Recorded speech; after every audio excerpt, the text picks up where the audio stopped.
Well, welcome back. Hello and hello and happy new year. Every day is a new year. We're reading Mansfield Park by Jane Austen. And we've just had a dinner with the Bertrams and the Mr. Bertrams and the late Miss Bertrams, and Fanny was there, although she was pretty quiet, and the Miss Crawfords were there, and Mrs. Norris was there. And it sounds like everybody except Fanny is going to stay at home, except for everybody. Miss Fanny and Mrs. Crawford are going to stay home. And everybody else is going to go hang out at Mr. Rushworth's house to further discuss the improvements that he wants to make. And they're all going to hang out. And Mrs. Norris opted for Fanny to stay home. And Edmund was rather quiet about it all, which is interesting. So we shall see what happens in Chapter 7 of Mansfield Park. Interesting goings on. Well, Fanny, how do you like Miss Crawford now? Said Edmund the next day, after thinking some time on the subject himself. How did you like her yesterday? Very well, very much. I like to hear her talk. She entertains me. And she's so extremely pretty that I have a great pleasure in looking at her. It is her countenance that is so attractive. She has a wonderful play of feature. But was there nothing in a conversation that struck you, Fanny, as not quite right? Oh. Oh, yes, she ought not to have spoken of her uncle as she did. I was quite astonished. An uncle with whom she has been living so many years, and who, whatever his faults may be, is so very fond of her brother, treating him, they say, quite like a son. I could not believe it. I thought you would be struck. It was very wrong, very indecorous, and very ungrateful, I think. The gratitude is a big kind of theme in this book. I'm now realizing, if I had to put my thinking cap on, they've talked about gratitude a lot in this book. So far already we are on chapter 7. Ungrateful is a strong word. I do not know that her uncle has any claim on her gratitude. His wife certainly had, and it is the warmth of her respect for her aunt's memory which misleads her here. She is awkwardly circumstanced. Coming from a person who is awkwardly circumstanced myself, I would say she is awkwardly circumstanced. Having been taken from my home. With such warm feelings and lively spirits, it must be difficult to do justice to her affection for Mrs. Crawford without throwing a shade on the Admiral. I do not pretend to know which was most to blame in their disagreements, though the Admiral's present conduct might incline one to side of his wife.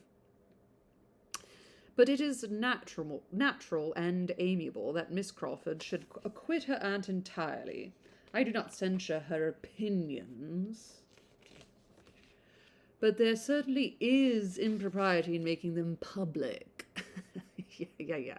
I just had this discussion with my friend Nicole because she sent me this video of parents like playing funeral, where they just get to lie down and their children paint their face, and they call it the funeral game. Like, pretend I'm dead and you can paint my face for my funeral. And social media has definitely, you don't have to share everything. You don't have to share everything you're thinking and doing, fun games that you thought of with your children. You don't have to share those. I'm not a parent, but I would imagine that parents are finding any way possible to safely let their children play while also taking a nap and resting, because it looks and sounds exhausting. But this is making me think of that, of it certainly is impropriety in making your opinions public. Everybody can see your video of you playing funeral with your 4-year-old child. I guess they don't know really what death is unless they've had to experience that. I digress. Do not you think, said Fanny, after a little consideration, that this impropriety is a reflection upon itself upon Mrs. Crawford, as her niece has been entirely brought up by her? She cannot have given her right notions of what was due to the Admiral. That is a fair remark. Yes, we must suppose the faults of the niece to have been those of the aunt, and it makes one more sensible of the disadvantages she's been under. But I think her present home must do her good. Mrs. Grant's manners are just what they ought to be. She speaks of her brother with a very pleasing affection.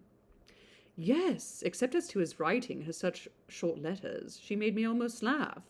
But I cannot rate so very highly the love of or good nature of a brother, who will not give himself the trouble of writing anything worth reading to his sister when they are separated. I am sure William would have never used me so under any circumstances. And what right had she to suppose that you would not write long letters when you were absent? The right of a lively mind, Fanny, seizing whatever may contribute to its own amusement or that of others, perfectly allowable, when untinctured by ill humour or roughness. And there is not a shadow of either in the countenance or manner of Miss Crawford. Nothing sharp or loud or coarse. She is perfectly feminine, except in the instances we have been speaking of. There she cannot be justified. I'm glad you saw it as I did. Having formed her mind and gained her affections, he had a good chance of her thinking like him, though at this period, and on this subject, there began now to be some danger of dissimilarity, for he was in a line of admiration of Miss Crawford, which might lead him where Fanny could not follow. Don't go where I cannot follow. Oh my God. Miss Crawford's attractions did not lessen.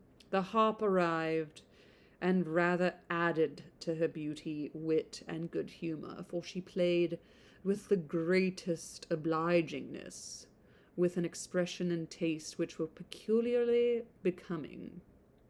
And there was something clever to be said at the close of every air. At the close of every air? Edmund was at the parsonage every day to be indulged with his favourite instrument. One morning secured an invitation for the next day, for the lady could not be unwilling to have a listener, and everything was soon in a fair train. Maybe Fanny can get lessons from Miss Crawford, and then she can play the harp too.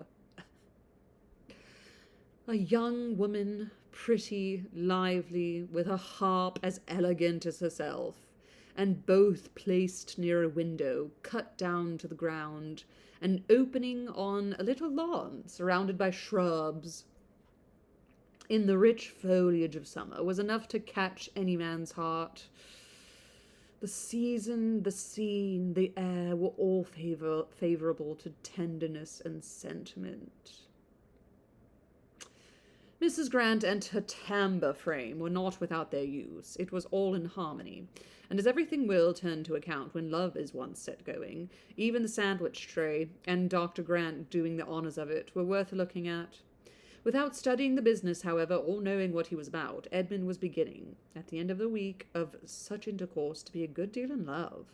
And to the credit of the lady, it may be added that, without his being a man of the world, or an elder brother, without any of the arts of flattery or the gaieties of small talk, he began to be agreeable to her. She felt it to be so, though she had not foreseen and could hardly understand it, for he was not pleasant by any common rule. He talked no nonsense, he paid no compliments, his opinions were unbending, his attentions tranquil and simple. There was a charm, perhaps, in his sincerity, his steadiness, his integrity, which Miss Crawford might be equal to feel, though not equal to discuss his health. She did not think very much about it. However, he pleased her for the present. She liked to have him near her. It was enough. Fanny could not wonder that Edmund was at the parsonage every morning. She would gladly have been there too, might she have gone in uninvited and unnoticed to hear the harp. Might she have gone in uninvited and unnoticed to hear the harp. Neither could she wonder that, when the evening stroll was over and the two families parted again, he should think it right to attend Mrs. Grant and her sisters to their home, while Mr. Crawford was devoted to the ladies of the park. But she thought it a very bad exchange, and if Edmund were not there to mix the wine and water for her, would rather go without it than not. She was a little surprised that he could spend so many hours with Miss Crawford, and not see more of the sort of fault which he had already observed, and of which she was almost always reminded by something of the same nature whenever she was in her company. But so it was. Edmund was fond of speaking to her of Miss Crawford, but he seemed to think it enough that the Admiral had since been spared, and she scrupled to point out her own remarks to him, lest it should appear like ill nature.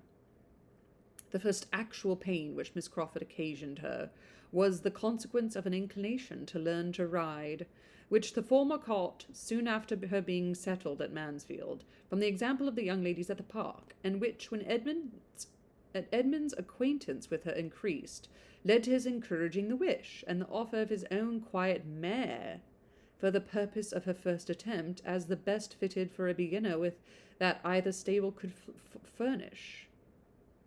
No pain, no injury, however, was designed by him to his cousin in this offer. She was not to lose a day's exercise by it.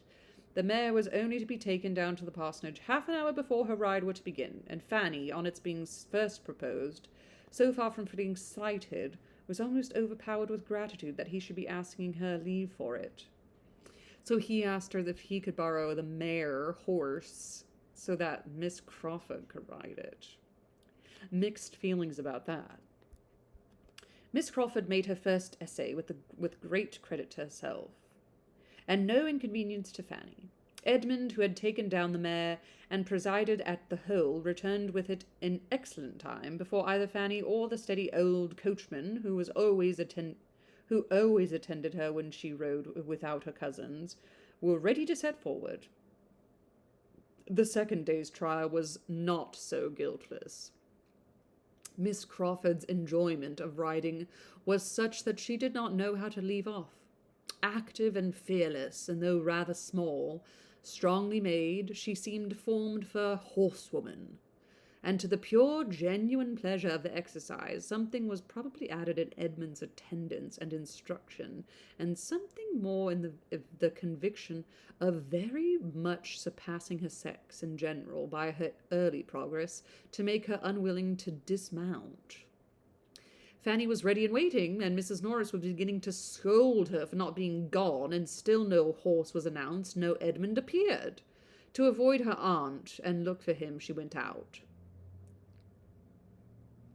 The houses, though scarcely a half a mile apart, were not within sight of each other, but by walking 50 yards from the hall door, she could look down on the park and command a view of the parsonage and all its demesnes.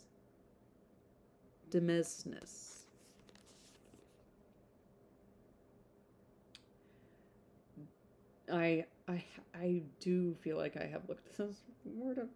Demesnes?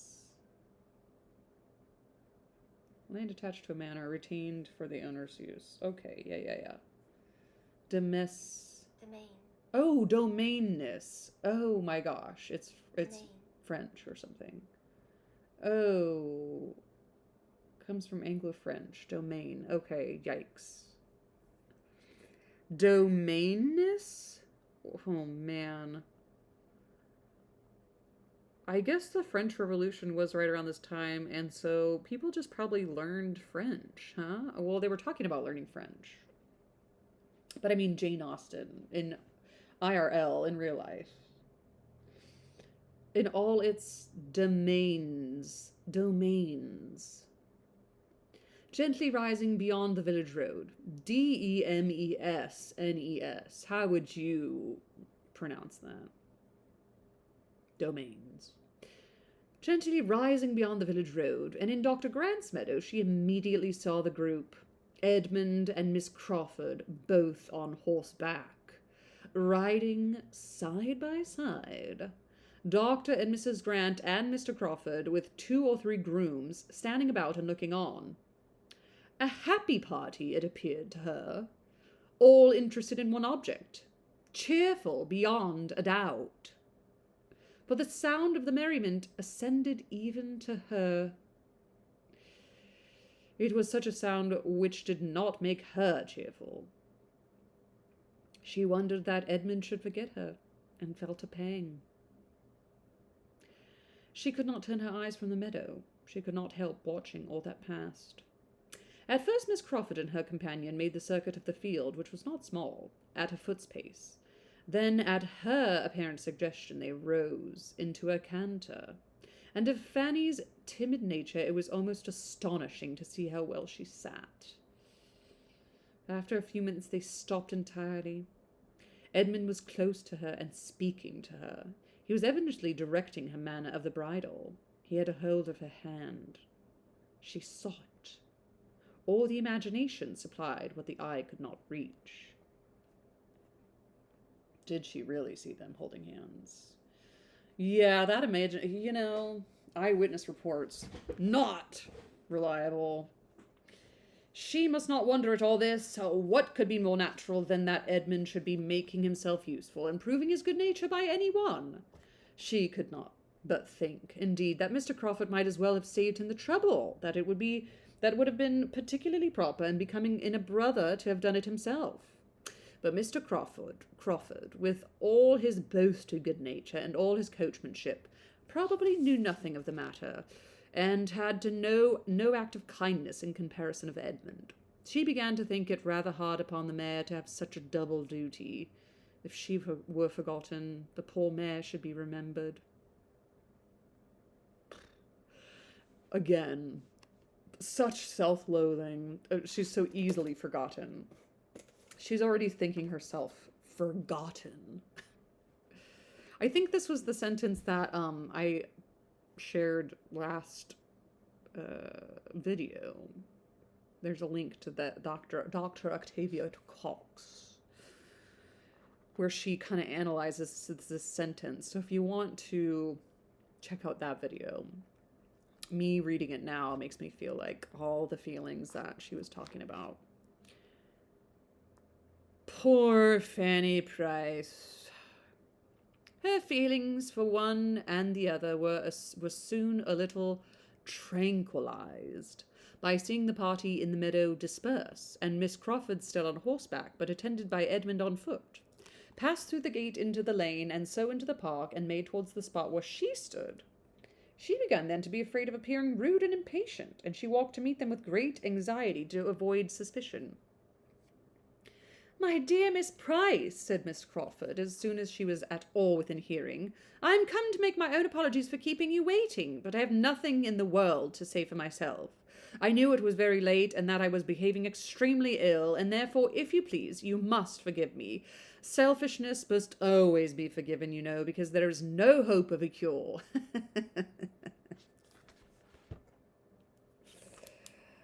I'm selfish and I know it, and it almost always it needs to be forgiven because there's no cure for it. That's great. Fanny's answer was extremely civil, and Edmund added his conviction that she could be in no hurry. "For there is more than enough time for my cousin to ride twice as far as she ever goes," said he, "and you have been promoting her comfort by preventing her from setting off half an hour sooner. Clouds are now coming up, and she will not suffer from the heat as she would have done. Oh. I wish you may not be fatigued by so much exercise. I wish you had saved yourself this walk home." "No part of it fatigues me but getting off this horse, I assure you," said she, as she sprang down with his help. "I am very strong. Nothing ever fatigues me but doing what I do not like." Nothing ever fatigues me but doing what I don't like. What a simpler time. I think that we all do stuff every day that we don't like to do. Like, all of us in this society, every day we're doing stuff that we don't be wanting to do and don't like to do. And it's good for your brain to do that, but that's such an interesting thing to think about, that, like, these people in this society had nothing to do and also had people taking care of them. So they didn't have to do the laundry and they didn't have to do the cooking if you were lucky to be a part of the society, and you didn't have to do a lot of stuff that we all have to do now every single day. More and more I think about it, the Industrial Revolution, I don't know. Do we need revolutions all the time? Not to get political at all, I'm just thinking about it. Really ruined everything. I mean, I don't want to have like slaves and maids, and I don't want the society to be that like. But maybe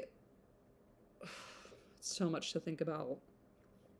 Maybe it would like help homelessness if you hired people for a good living wage, if you had an estate that you could pay people to like help you out on your estate and like house them.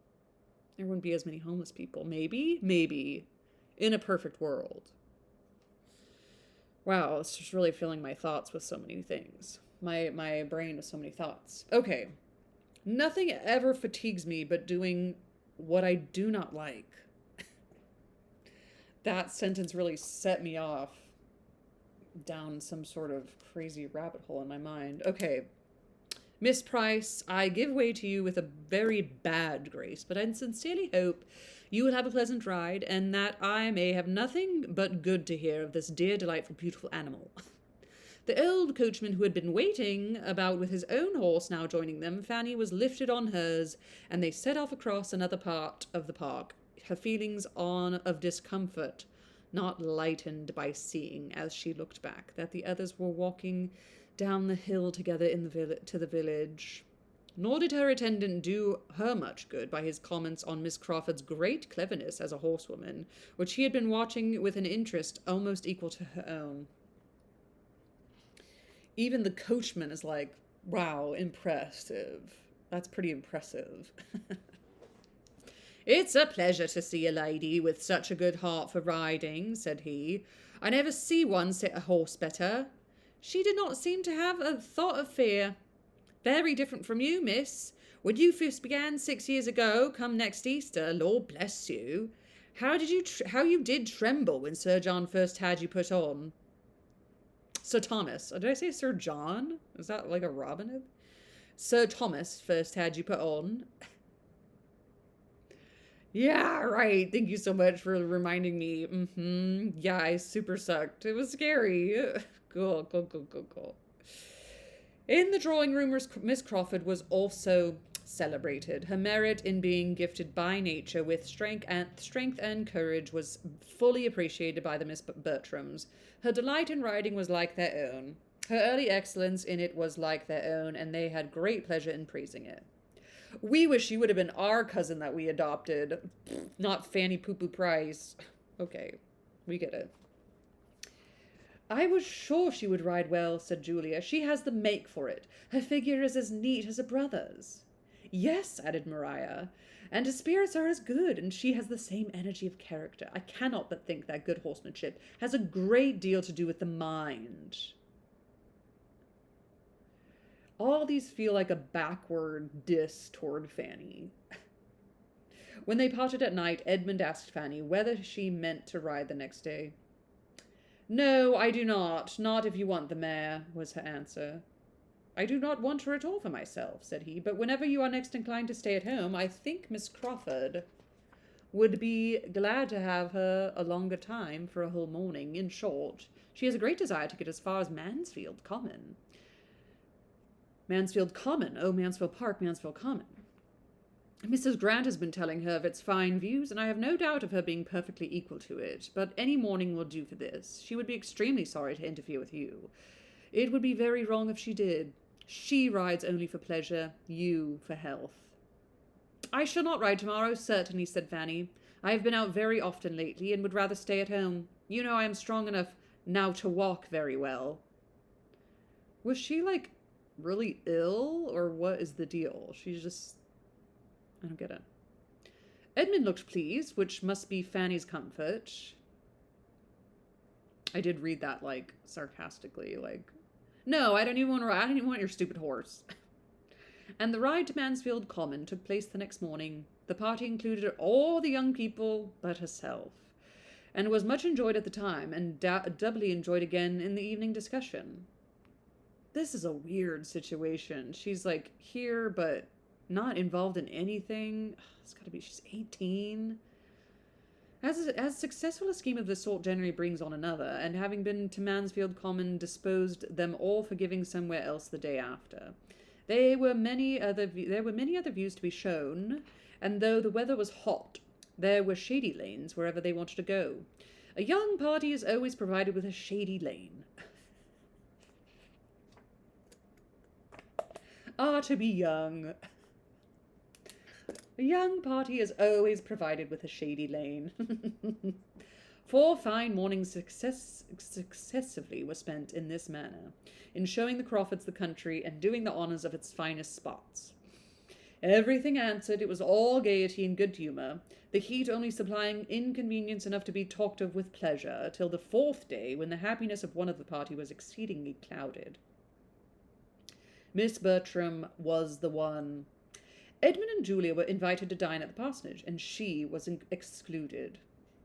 It was meant and done by Mrs. Grant, with perfect good humour, on Mr. Rushworth's account, who was partly expected at the park that day, but it was felt as a very grievous injury, and her good manners were severely taxed.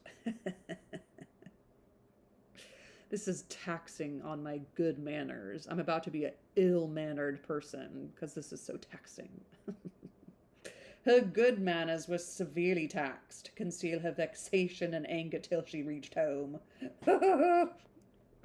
As Mr. Rushworth's did not come, the injury was increased, and she had not even the relief of showing her power over him. She could only be sullen to her mother, aunt, and her cousin, and throw as great a gloom as possible over their dinner and dessert. Between 10 and 11, Edmund and Julia walked into the drawing-room, fresh with the evening air, glowing and cheerful, the very reverse of what they found in the 3 ladies sitting there, for Maria would scarcely raise her eyes from her book, and Lady Bertram was half asleep, and even Mrs. Norris, discomposed by her niece's ill humour, and having asked 1 or 2 questions about the dinner, which were not immediately attended to, seemed almost determined to say no more. For a few minutes the brother and sister were too eager in their praise of the night and their remarks on the stars to think beyond themselves. But when the first pause came, Edmund, looking round, said, "But where's Fanny? She gone to bed?" "No, not that I know of," replied Mrs. Norris. "She was here a moment ago." Nobody knows where Fanny is. Nobody cares. Nobody knows. She's like a ghost. Her own gentle voice, speaking from the other end of the room, which was a very long one, told them that she was on the sofa. Mrs. Norris began scolding. She's in the room. "That is a very foolish trick, Fanny, to be idling away at the evening upon a sofa. Why can you not come and sit here and employ yourself as we do? If you have no work of your own, I can supply you from the poor basket. There is all the new calico that was brought last week not touched yet. I am sure I almost broke my back in cutting it out. You should learn to think of other people.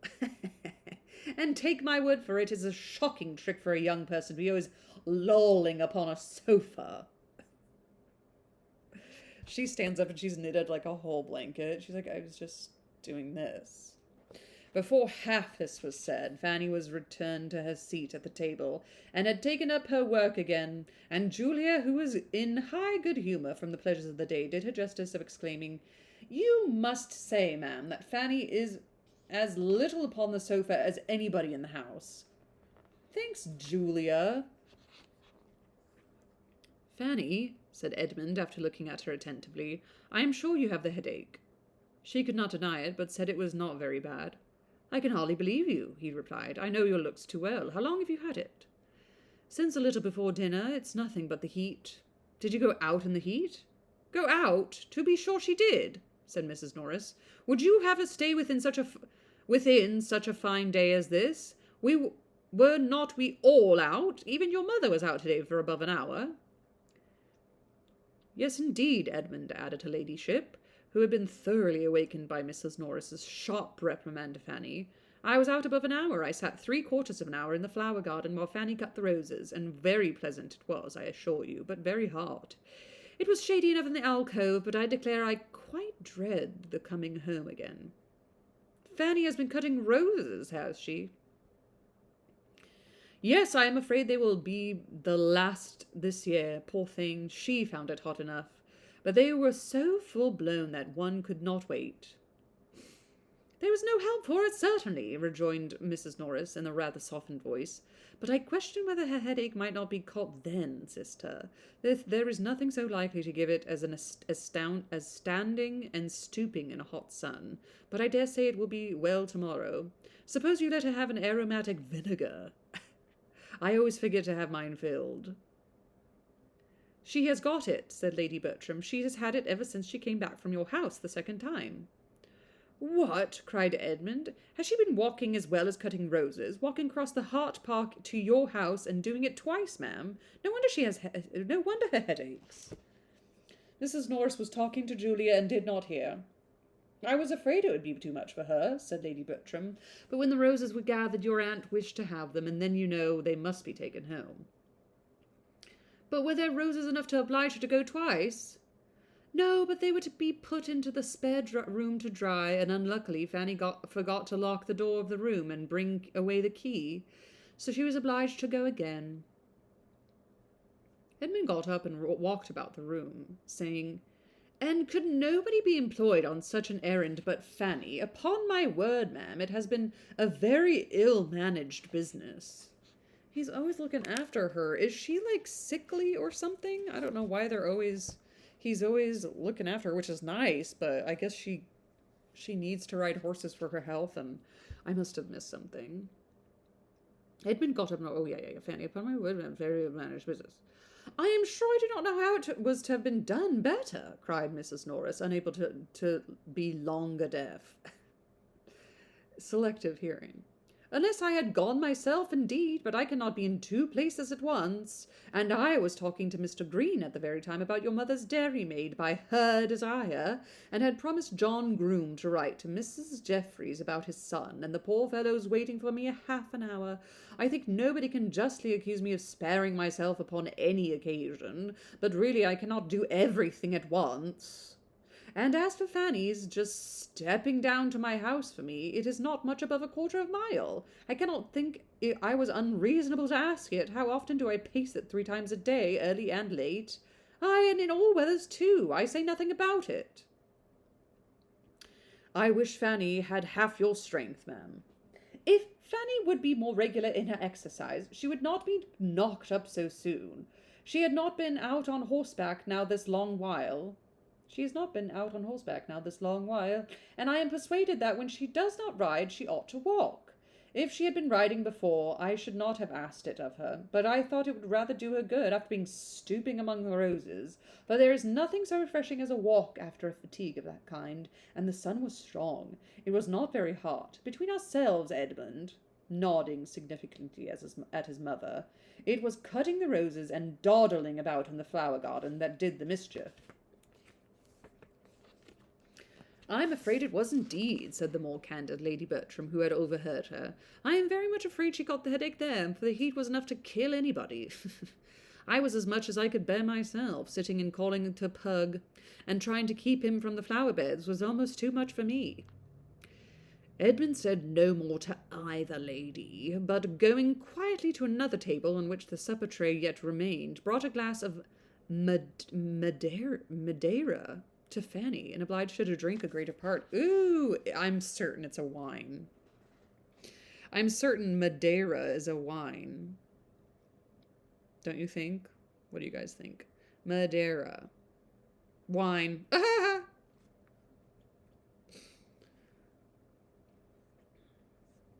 Jane Austen.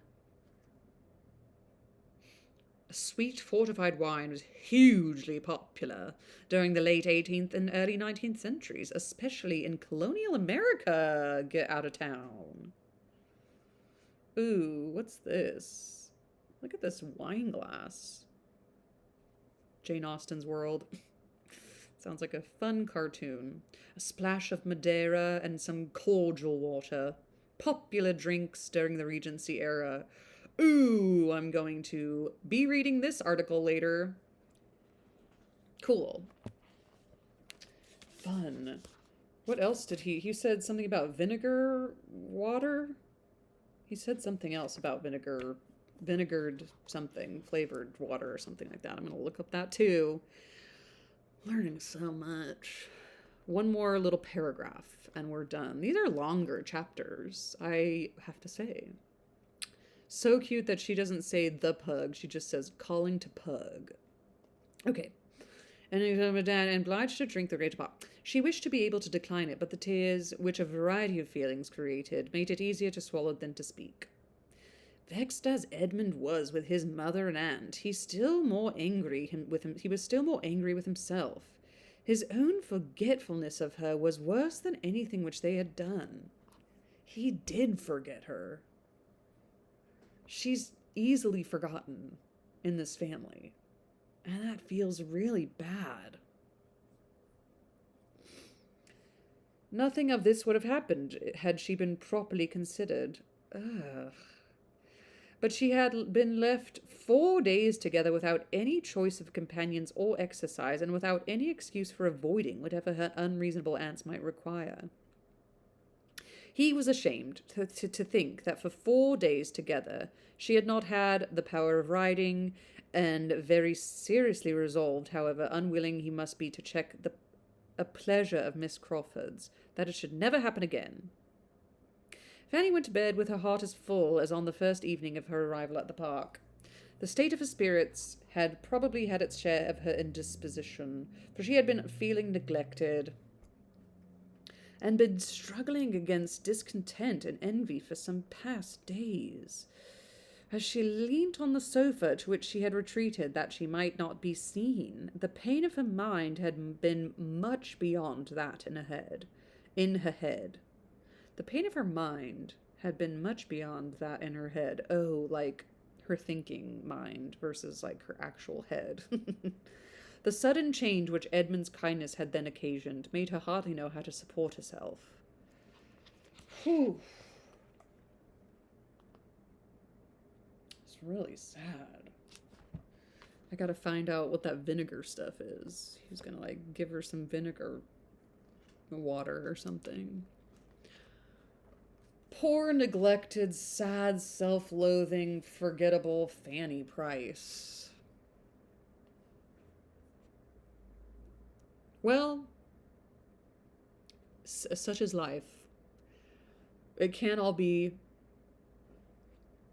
rebellious girls and Mr. Darcy and First Impressions and Sense and Sensibility. We're gonna have some sad stuff happening, so happy reading. Such is life, and ta-ta for now. TTFN, ta-ta for now. Thank you very much for watching. I appreciate each and every one of you. Thank you, and join me next time for Chapter 8 of Mansfield Park. Ta-ta!